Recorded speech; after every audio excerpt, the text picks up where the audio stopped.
Hi everybody, this is SAAD. To my right, the Barcelona Inter Milan game is playing. I just returned from a lecture. I put the game on mute because I need to share this latest set of really important problems that we're dealing with. One deals with the Nazism of Halloween costumes. Yes, I know that this arose a few years ago, famously at Yale University, but a new person has weighed in on the matter.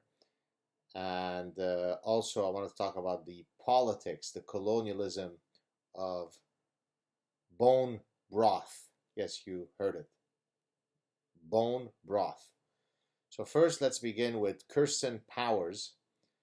I don't know who she is exactly, but apparently she has a check mark, so she's somewhat known. She writes, "Dear white people who are upset that you can't dress up as another race or culture for Halloween, your feelings don't matter. The only feelings that matter are those who feel disrespected slash mocked by you appropriating their culture for entertainment, dot, dot, dot." To which I replied, the only one who should show some common decency is this gargantuan schmuck, an enemy of human dignity. Yes, I'm talking to you, Kirsten Powers. Your faux outrage and virtue signaling makes a mockery of genuine trials and tribulations. I should know. I'm a war refugee. Idiot.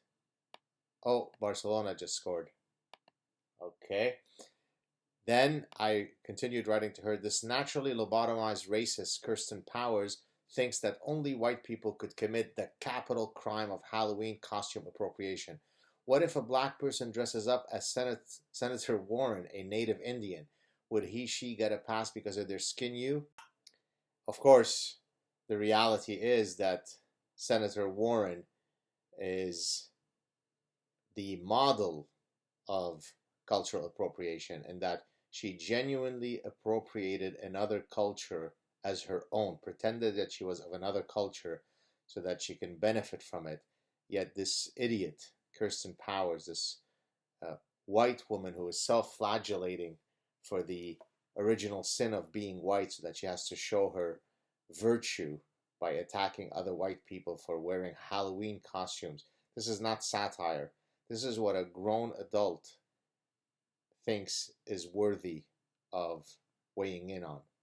This is what we've sunk to.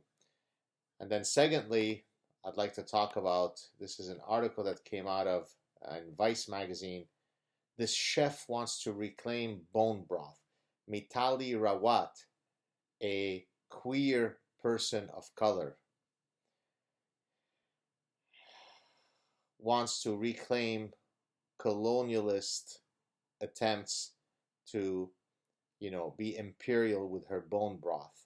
She comes from an Indian tradition where they use bone broths, and she doesn't appreciate when, let me quote you here what she says. This is what she says. I found that hardly any consumers are cognizant of the fact that once a non-white food is rebranded by white people for white people, it seems to be valued more, Rawat said. This is due to systemic racism. Once they think about the colonization, equivalency, and exploitation aspect, it seems to make more sense to them. So people who are purchasing, making bone broths are engaging in, the rape of her culture. Because there are no other cultures that I'm aware of other than the 13 trillion other cultures that have within their culinary traditions bone broths. For example, pho soup, the Vietnamese soup, is exactly that. There are dishes in Lebanese tradition where you have these broths, but no, anybody who uses bone broths is somehow raping imperialistically Indian society. It's systematic racism, as she said.